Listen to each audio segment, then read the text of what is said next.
tarde. Boa tarde, bem-vindos. A gente fica aqui brincando de filtro. Bem-vindos, bem-vindas. Queria um filtro mais natural aqui? Acho que esse aqui. Esse. Bem-vindos! Hoje a gente vai falar um pouquinho sobre as floradas das flores nas regiões brasileiras. Regiões... Deixa eu escrever aqui na live. A florada das flores comestíveis nas regiões brasileiras. Eu tava tentando entrar no YouTube, mas não sei o que aconteceu. O programa da internet travou aqui no meu computador. Eu vou fazer a live aqui no Instagram, depois eu baixo e a gente sobe lá pro YouTube, tá bom? Tive um problema. Peço desculpas que a live estava marcada para ontem, mas eu fiquei presa num evento e aí eu não consegui entrar em live com vocês. E realmente não estou conseguindo entrar no YouTube. O programa não está respondendo, tá? O StreamYard, que é o programa que eu uso para entrar no YouTube e fazer a live com vocês. Vocês estão bem? Tudo bem com vocês? Olha, conforme eu venho falando aqui desse assunto de flores comestíveis com vocês, obviamente vai surgindo o interesse cada vez maior das pessoas quererem usar as flores comestíveis, a procura por flores comestíveis aumenta e o interesse de novos produtores também começa a surgir. Muitos produtores espalhados pelo Brasil todo estão se despertando para isso e percebendo que há uma oportunidade de mercado, sim, em diversas regiões brasileiras. Nós temos a vantagem, eu já falei isso também em algumas lives, de morarmos num país tropical. Nosso clima é muito propício para uma diversidade muito grande de flores e flores que, no geral, são sazonais na Europa, porque o contraste de temperatura entre as estações do ano é muito grande. Aqui no Brasil, muitas flores acabam sendo perenes, elas acabam durando o ano todo. Obviamente, a gente tem algumas oscilações. Alguns meses a florada é mais intensa, outros meses a florada é menos intensa, outras flores são sazonais, nós temos flores sazonais também, mas a grande maioria, principalmente as flores que são europeias, elas praticamente dão o ano todo. Quando a gente fala Brasil, nós temos a região norte-nordeste, que é uma região mais quente. Nós temos o centro-oeste, que também é uma região de cerrado, que é uma região mais quente. E nós temos aqui o sudeste, que é uma região mais temperada, não é nem tão quente, nem tão fria. Porém, dependendo do lugar, da cidade, da altitude, nós temos variações climáticas sim. Mas, no geral, a gente identifica assim: região sudeste, uma região mais temperada, né? Região norte-nordeste mais fria e região mais fria não, mais quente, e região sul mais fria. Então a gente consegue mapear e ter algumas possibilidades aí de encontrar essas flores comestíveis. A maioria das flores comestíveis que eu falo aqui, que nós encontramos, são flores de origem europeia, tá? A maioria das flores são de origem europeia. Por exemplo, as rosas, o amor perfeito, as violas odoratas, as calêndulas, as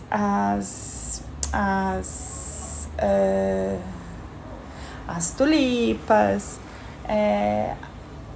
e muitas flores são do México, por exemplo, a flor de cosmos, que tem origem lá numa região mais quente também. Então, como que a gente consegue mapear isso num país tão mixado assim, né? Se a gente pode dizer, com uma diversidade climática muito grande. Como que a gente mapeia tudo isso?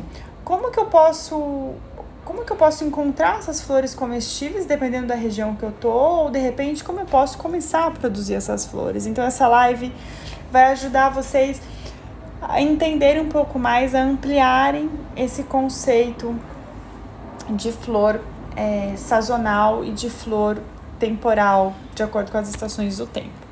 Então assim, quando a gente fala, por exemplo, de amor perfeito, o amor perfeito é uma flor tipicamente de inverno. Então, por exemplo, quando a gente vai para a região sul, para quem já teve a oportunidade de ir para Gramado, nós encontramos flores lindas e maravilhosas pela cidade toda.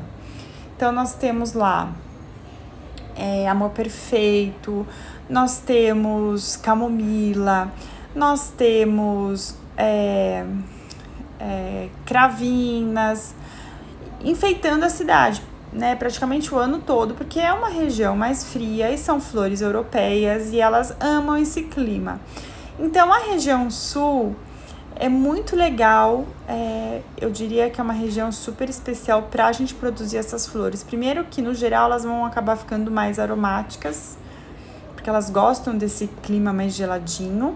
Então, quem é produtor de flor no sul tem uma vantagem muito grande. Inclusive, quem tem restaurante no sul do país, se você já tiver a oportunidade de comer num restaurante, lá eles têm, principalmente na cidade de Gramado, que é uma cidade turística, eles têm uma cultura de usar muita flor nos pratos, mas é muita flor. Até que um dia eu fui conversar com o chefe de um dos restaurantes que eu fui, porque assim, para você usar tudo aquilo de flor, e o preço do prato não era um preço assim super, hiper, mega caro. Não que a flor vai alterar muito o valor, assim, do produto, mas não combinava muito, assim, sabe, o valor do prato com o tanto de flor que ele estava usando. E assim, a gente sabe que quem usa flor tem um cuidado para não exagerar, para usar com cautela. E aí eu fui conversar com o chefe de cozinha e ele falou que ele tinha uma produção de flor no quintal do restaurante dele, e que então ele colhia essas flores e colocava direto nos pratos. Então, tamanho sucesso da produção de flores lá. Então, lá eles têm essa vantagem, essa facilidade de não precisar intervir tanto na produção, principalmente do amor perfeito, que é uma das flores mais queridinhas. Tem a lavanda também, que é uma flor que se adapta bem no sul, a lavanda dentata, né? Porque aí, quando a gente vai falar, por exemplo, da lavanda angustifolia, que é uma flor europeia, mas é uma flor que só floresce em altitudes acima de 900 metros, a partir de 900 metros. Então, por exemplo, ela vai florescer em Cunha, ela vai florescer em Campos do Jordão. Tem algumas regiões do Paraná que tem mais altitude que elas florescem. Tem uma região mais de altitude também em Minas Gerais que elas podem florescer. Então, basicamente, vocês precisam... O que eu faria, né? Eu estudaria as características daquela flor e estudaria as características daquele espaço que você quer plantar, ou que você quer comercializar, ou que você quer comprar, para você ver o que você tem. Fora essas flores que são cultivadas para venda, né, para as pessoas comprarem a flor para usar no prato, nós temos as flores do paisagismo brasileiro, que também podem ser usadas para comer. Então, se você tiver no seu quintal ou no jardim do seu prédio flores comestíveis que são produzidas sem nenhum produto químico, você pode perfeitamente colher aquela flor e usar. Por exemplo, se a gente for falar da região norte e nordeste, que é uma região mais quente, o norte é mais úmido, né? O nordeste já é mais seco, mas lá nessa região você vai encontrar em feiras livres, por exemplo, a flor de hibisco para ser comida como verdura. Então, tanto a flor como as folhas, aquele hibisco mimo de Vênus, sabe? Nós vamos encontrar essa flor vendida, porque lá é uma região propícia, é uma região típica que tem bastante, mas a gente vê, né, o hibisco é uma flor super adaptável, ela nasce tanto no litoral Eu vou muito pro litoral aqui de São Paulo, eu vejo muito hibisco, malvavisco na cidade do litoral. Então, no geral, nas cidades litorâneas tem, no norte e nordeste tem também o hibisco, o malvavisco. São flores que aguentam aí uma temperatura temperada e elas dão o ano todo. Então, é uma flor chave. Nós temos também a primavera, que é uma flor típica brasileira, que também dá muito bem no Rio de Janeiro, em região de litoral, enfeita, brilhanta e dá praticamente o ano todo. A primavera tem a época que ela fica mais florida, sim. A buganvília, isso, a buganvília. A primavera tem uma época que ela fica mais florida, que a gente percebe que ela tá mais altiva, mais colorida, que é exatamente essa fase da primavera, entre transição primavera e verão. Aí depois ela começa a ficar um pouquinho mais tímida, mas a gente tem ela o ano todo. E a gente já consegue encontrar primavera praticamente no país todo. Uma flor interessante também, que é típica brasileira, que é lá do norte da Amazônia, do Pará, vamos falar do Pará, que é o jambu, que é uma flor que amortece a boca. E é muito interessante que nós produzimos o jambu aqui em São Paulo, mas nós temos que interferir um pouquinho no crescimento dele. Não é um crescimento assim super fácil, super espontâneo, o jambu aqui na região de São Paulo. Mas quando a gente vai para a Amazônia, eu já tive a oportunidade de estar lá, é muito incrível, assim, porque a gente encontra o jambu nas beiras dos rios, assim, natural, sabe? Aqui o jambu, a gente não paga um preço barato nele, porque nós cultivamos de uma certa forma, ele não nasce espontaneamente aqui na nossa região sudeste. Mas se você vai lá para a Amazônia, você vai ver ele dando em qualquer canto, tanto é que em Manaus, na Feira Livre que tem lá, na Feira Livre não, no CEASA, né, o CEAGESP lá de Manaus, acaba a feira, a gente vê eles jogando maços e maços de jambu no lixo, dá uma dó aquilo, eu falo, não faça isso, não faça isso. Inclusive, eu peguei uma mudinha do jambu de lá e eu vi que o jambu da Amazônia, ele é um pouquinho diferente do jambu que eu tinha lá na fazenda, por exemplo. Ele tem um miolinho mais escurinho, sabe? E ele é um laranjinho o miolinho dele.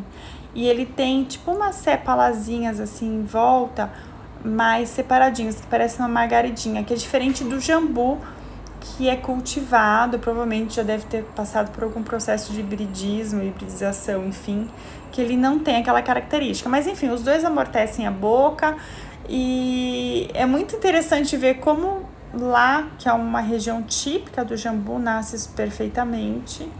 E aqui, né, a gente vê que nasce também, mas tem uma certa dificuldade, tá?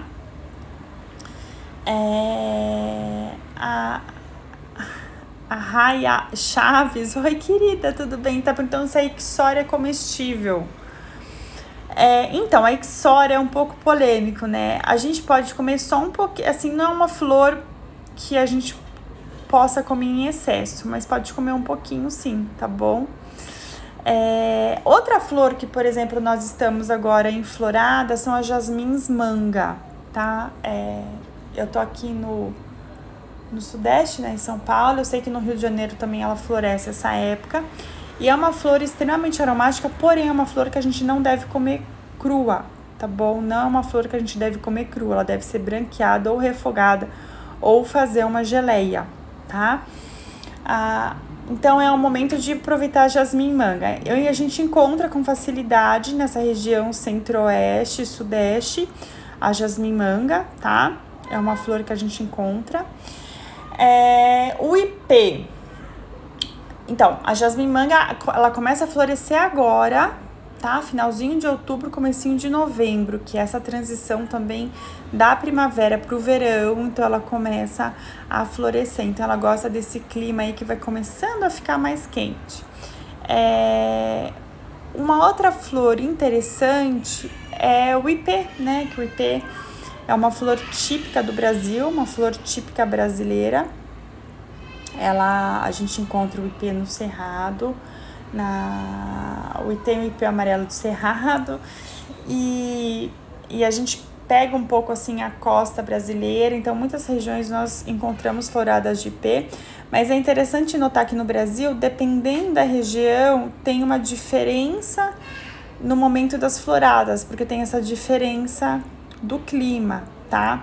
Mas basicamente aqui em São Paulo, que é um clima temperado, a gente começa com as floradas do ipê rosa, depois a gente vai para a florada dos ipês amarelos, aí vem os brancos e os roxos, que aí os roxos acabam se confundindo inclusive com os jacarandás, que o jacarandá também floresce assim que acaba as floradas dos ipês e as pessoas confundem o jacarandá. Mas quando a gente começa a ficar um pouquinho mais próximo das flores, a gente vê que na verdade eles são muito diferentes, mas eu também confundia o jacarandá com o ipê roxo, tá? Cuidado, tá? Porque o jacarandá não é uma flor, ó, é Rai Chaves, eu tô pronunciando certo o seu nome? Rai Chaves. A jasmim-manga também dá super aqui no Nordeste, olha que legal. Uma informação bacana, tá vendo? Então, olha, as pessoas que falam que não encontram flor comestível no Nordeste, olha isso, vocês têm flor comestível dando sopa aí que vocês podem usar para N receitas, pode fazer uma geleia, pode fazer uma calda doce, e aí aproveitar, rechear, colocar em cima de um bolo, dá até para fazer doces sem açúcar, né? Quem é intolerante, quem não pode consumir açúcar, ou tá de dieta, enfim, né? Tem várias possibilidades aí. O importante é saber que a jasmim-manga não pode ser comida crua, tá bom? Ela tem um leitinho no bumbum que é tóxico, pode fazer mal. Então, a hora que a gente branqueia, eu até aconselho, quando vocês forem fazer a jasmim-manga, a hora que vocês forem colher, cuidado, inclusive, a hora que vocês forem colher a jasmim-manga, presta atenção. A hora que você puxa a jasmim, cai um leitinho, sabe? Cuidado, não deixa pingar no olho, tá? Que aquilo é perigoso. E também, se possível, coloca uma luva para colher, porque aquele leite, algumas pessoas podem ter uma sensibilidade, pode queimar se você estiver no sol. Enfim, aí o que eu faço? Eu dou uma lavada na jasmim para tirar bem aquele leitinho que fica na pontinha. E aí, Raíssa, apelido Ray, sou do Rancho Isabelle Chaves. Ah! Gente, mas a sua foto tá diferente. Ela fez uma agora, eu lembrei de você. Olha a memória, gente, a minha memória, como eu converso com muita gente aqui, falha às vezes, tá? Me perdoem, mas é muita coisa, E aí, que delícia. E aí, onde eu tava? Então, a jasmim. Então, você lava e depois você bate, tá bom? Bom, o Nordeste é uma região mais quente, mas muitas flores gostam de lá, né? A gente consegue plantar cravina, a gente consegue plantar várias flores também. A única questão toma cuidado, né? Observa bem quais flores você vai plantar, já que é um clima mais quente, deixar, dependendo da espécie da flor, numa parte mais sombreada, para ela ficar feliz e crescer com mais saúde, mais bonitona, sabe? Uma outra flor que é super interessante, é muito usada em paisagismo, é a colônia. A colônia também é uma flor comestível e ela floresce agora também. Ela floresce um pouquinho, ela começa a florescer um pouquinho antes da jasmim-manga, tá? Um pouquinho antes da jasmim-manga. E aí elas se cruzam as floradas. E a colônia é uma planta que gosta de calor, então ela começa nessa transição também da primavera para o verão. A gente vê ela muito no litoral brasileiro e nós vemos dentro da cidade em paisagismo, mas ela precisa de um clima mais quente, tá? Então a gente foca aí nos espaços que são mais quentes e úmidos. E quando você for plantar ela, deixa ela no sol, que ela realmente gosta de ficar no sol, ela precisa ficar no sol. A colônia é uma flor extremamente sazonal. Ela dá agora nessa época do ano mesmo e depois ela fica o ano todinho sem dar flor. É até triste, assim, porque eu acho tão bonita. Às vezes eu falo, ai, não é possível, será que ela não vai dar flor? Será que não vai dar um revertério aí nessa plantinha? Ela vai florescer agora, mas não, ela não floresce, gente. Ela floresce só na época dela mesmo, tá? Bom, falei da primavera, falei da buganvília. Uma flor legal para plantar no norte e nordeste também são as zinnias, que é uma flor que também é uma flor de calor e ela atrai muita borboleta, fora que ela é colorida e enfeita basicamente tudo. Uma outra flor que é nativa do Brasil que são as begônias, né? Então a begônia é uma plantinha típica da Mata Atlântica. É claro que a gente tem as begônias agora híbridas, mas se a gente for falar da begônia lá típica da Mata Atlântica, ela gosta dessa coisa, um pouco da umidade, um pouco do calor, mas sombreado. Ela não gosta também de ficar estatelada no sol, mas é uma flor típica brasileira. Então toda a região que tiver Mata Atlântica, você pode apostar na begônia, tá? Porque ela vai ficar feliz e também é uma flor comestível, tá? Uma outra flor que é típica brasileira são as orquídeas.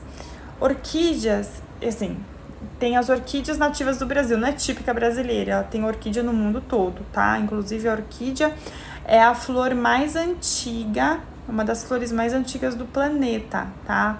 É uma planta, uma das mais... Estúdio Arte Costura está perguntando se a zinnia pode comer crua. Pode, as pétalas, ela é mais amarga, tá? Mas pode. A Sandra tá falando que estão florindo as begônias brancas e rosadas. Sim, a begônia é uma florzinha super interessante. A clitória também dá aqui no Nordeste, mas agora que tá esquentando, ela tá começando a diminuir a floração. Precisa replantar? Então, a clitória, gente, é uma flor de ciclo. Ela tem um ciclo rápido, mas ela tem que ser replantada assim, tá bom? Mas a clitória também gosta do calorzinho, assim. Então, replanta, porque ela começa a ficar feia, natural, tá bom? Então, falando das orquídeas, nós temos orquídeas típicas do Cerrado, inclusive as orquídeas típicas brasileiras que dão as baunilhas brasileiras, que ficam lá no Cerrado. E nós temos algumas orquídeas típicas da Amazônia. Todas as orquídeas são comestíveis. Então, essas plantinhas típicas do bioma é muito interessante, tá? Então, como vocês podem ver, é um pouco difícil a gente separar. Uma vez eu li um livro, agora me fugiu o nome do autor. Ele falava uma coisa muito interessante, eu acredito muito nisso, que ele passou anos da vida dele em 1744, mais ou menos, viajando o mundo, estudando os biomas, estudando a fauna e flora das regiões do mundo. E ele chegou à conclusão, e ele fala uma coisa muito legal, ele fala de uma forma muito ampla, que na verdade o planeta é uma coisa só, tá? Porque ele sentiu que muitas coisas assim são muito parecidas entre as regiões. É claro que o que modifica muito são as extremidades, né, os extremos dos climas. É claro que região muito fria ou região muito quente tem algumas diferenças. Mas ele fala que é uma coisa só, assim, que é uma longa continuidade. Então, se a gente for pensar no Brasil, é uma continuidade. A gente tem esse balancete aí do clima, que começa quente, fica temperado, aí fica frio. Mas é uma coisa só, tem uma sinergia. Isso não quer dizer que só porque tem aqui, não vai ter ali. Às vezes até tem, a gente não viu, porque é impossível o homem vasculhar metro quadrado por metro quadrado do bioma, do mundo, do Brasil, enfim. Então, e ele sentia, ele tinha a sensação que tudo é uma coisa só, que tá tudo junto e misturado, sabe? Que muitas coisas têm características parecidas ou não, E o que influi muito é isso, essa alteração climática, que algumas flores são mais sensíveis, embora... Sabe que eu fui comprar, a gente tava falando do amor perfeito, né? Que o amor perfeito é uma flor de inverno. Mas quem tá me acompanhando tá vendo que eu tô com alguns amores perfeitos aqui na minha janela. Aí eu fui falar com o fornecedor, porque eu comprei já a mudinha pronta. Porque eu já queria ela bonitinha aqui pra colocar na minha janela. Eu falei com o fornecedor, eu falei assim, mas engraçado a gente ver disponível, assim, amor perfeito pra comprar nessa época do ano. Há 18 anos atrás, quando eu comecei a trabalhar com flor comestível, essa época do ano, esquece, jamais eu ia encontrar amor perfeito. E aí ele falou que o amor perfeito também está passando por um processo de hibridização para ele aguentar mais o calor e o clima quente. Então, ó, provavelmente aí no norte e nordeste, vocês vão começar a ter amor perfeito também, porque o homem, que medo do homem, né? Ele consegue modificar até a natureza, é uma coisa assim de louco. Eles chegaram nas flores agora. Quer dizer, já tinham chegado antes, né? Mas eles vão ampliando o leque das flores. Mamãe! Oi, amor. Mamãe tá na live, tá? Hã? Olha lá, o Dani. Veio falar com a mamãe. Então, assim, o homem realmente ele tem esse poder de alteração e as plantas seguem o fluxo. Ó, quer ver? Deixa eu mostrar pra vocês aqui, ó. Deixa eu ver se consigo. Ó. Aqui eu tenho a minha rosa, cor de rosa. A rosa também, gente, é uma flor muito interessante a gente ter, porque é uma flor, gente, não repara a bagunça, tá? A rosa é uma flor típica europeia, ela dá praticamente o ano todo, mas ela gosta mesmo de clima entre 23 e 25 graus durante o dia e à noite entre 12 e 15 graus. Então ela não gosta de nem muito quente, nem muito frio. Então, por exemplo, se a gente for para o sul, a gente vai ver que a gente não tem uma produção muito satisfatória da rosa. Então, realmente aqui em São Paulo, essa região é a região mais propícia para a gente produzir rosa. Ali, ó, vocês podem ver minha lavandinha. E aqui os amores perfeitos que eu falei que eu tenho. Então, flores de comer na janela. E aí, voltando pra mim, eu sei que vocês querem ficar olhando as flores, mas vamos continuar com o conteúdo. A lavanda, né? Vamos falar da rosa. Então, a rosa, se você for plantar lá no sul, provavelmente a gente não vai ter uma super produção, porque ela gosta dessa coisa meio termo, nem muito frio, nem muito quente. Talvez no alto verão lá no sul, ela funcione também, tá? E por que eu falo isso do Brasil, né? Essa coisa do clima temperado, da gente conseguir interferir e de repente você se surpreende que se você acha que determinada flor não vai florescer porque está no litoral, porque está no norte, porque está no extremo sul e de repente floresce, porque às vezes a gente realmente não sabe, a gente acreditou naquela crença que aquela flor não vai nascer, mas o Brasil, por toda essa instabilidade climática, né? Por exemplo, agora tá frio, né? Ontem tava frio, hoje tá calor, então as plantas estão assim, ouriçadas aí. Enfim, a lavanda. A lavanda dentata, que essa lavanda aqui, no geral, tá? Ela floresce no Brasil todo. Ela gosta de clima quente, gosta de ficar no sol. E essa é uma vantagem do Brasil, porque quando a gente fala de Europa, quando eles chegam no inverno, no alto inverno, e neva, eles perdem as flores, porque queima as flores, não tem como, as flores não toleram isso. E aí entra verão e primavera, e aí elas começam a aparecer. Aqui no Brasil, a gente consegue manter uma constância dessas flores, porque a gente não tem a neve. Temos outros problemas, obviamente, mas a neve não impede a gente não vai perder aqui flor, embora no sul, né, em momentos de muito frio também isso interfere. Então a lavanda, teoricamente, não floresce no litoral, mesmo essa dentata. Mas algumas coisas podem ser. Pode ser que, de repente, tem uma lavanda que se vende aí, que é intitulada como lavanda, que na verdade me parece uma espécie diferente de lavanda, alguma lavanda híbrida que não vai florescer nunca, mesmo se eu trouxer aqui para São Paulo, ela não vai florescer. Mas a lavanda dentata, basicamente, ela floresce no Brasil todo. Ela precisa de calor, sol, no mínimo 4 horas por dia, e ela não gosta de ser muito regada, tá? Ela não gosta de ser muito cuidada. As pessoas matam a lavanda porque elas cuidam demais. Então, deixa a lavanda igual o alecrim. As pessoas matam o alecrim porque cuidam demais do alecrim. Então, a lavanda, basicamente, a gente pode falar que ela pode dar em todo o bioma brasileiro. Talvez a Amazônia, por ser mais úmida, não sei. Eu não sei se ela floresce na Amazônia, uma coisa que eu preciso pesquisar. Mas, basicamente, ela precisa de calor e sol. A lavandula angustifolha, que é um outro tipo de lavanda, ela só floresce em altitudes acima de 900 metros. Então, né, como eu falei para vocês, aí vocês precisam ver regiões com mais altitude. No geral, as regiões com maior altitude são regiões mais frias. Aí, nesse caso, a lavanda gosta do frio. Precisa ficar no sol também, mas ela é mais chatinha para produzir, tá bom?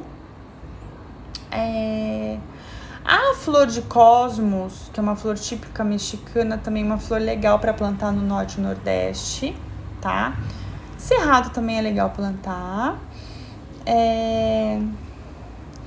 No verão agora, o que é legal para plantar aqui na região centro-oeste, nas regiões que tem esse clima de calor, são flores de dálias, colônias, as verbenas, as tagetes também são flores que gostam de sol, mas precisam de um cuidado. A tagete não pode ficar muito ao ar livre, tomando muito a incidência do clima geral, assim, chove muito, faz muito calor.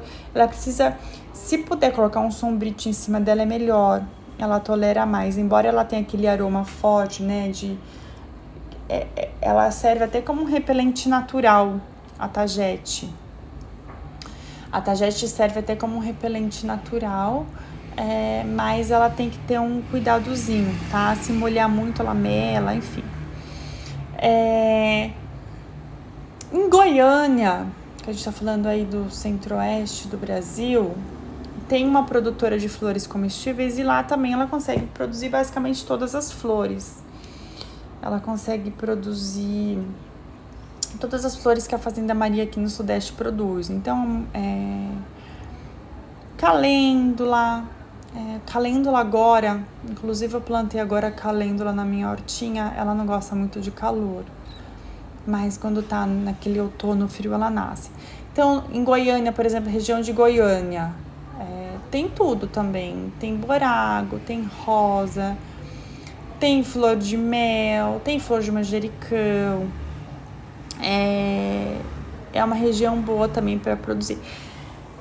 Se você for ver aqui, tirando algumas dicas que eu dei, no geral, no Brasil todo a gente consegue produzir tudo.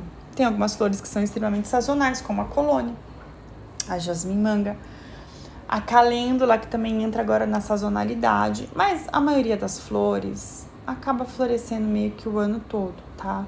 As flores que me chamam mais a atenção, que tem essa chaticezinha de produzir, é o amor perfeito, a jasmim-manga, o ipê amarelo também, o ipê floresce só uma vez por ano, mas nós temos as rosas que florescem o ano todo, nós temos as lavandas que florescem o ano todo, nós temos as primaveras, temos as margaridas, as dálias também, agora que elas começam a dar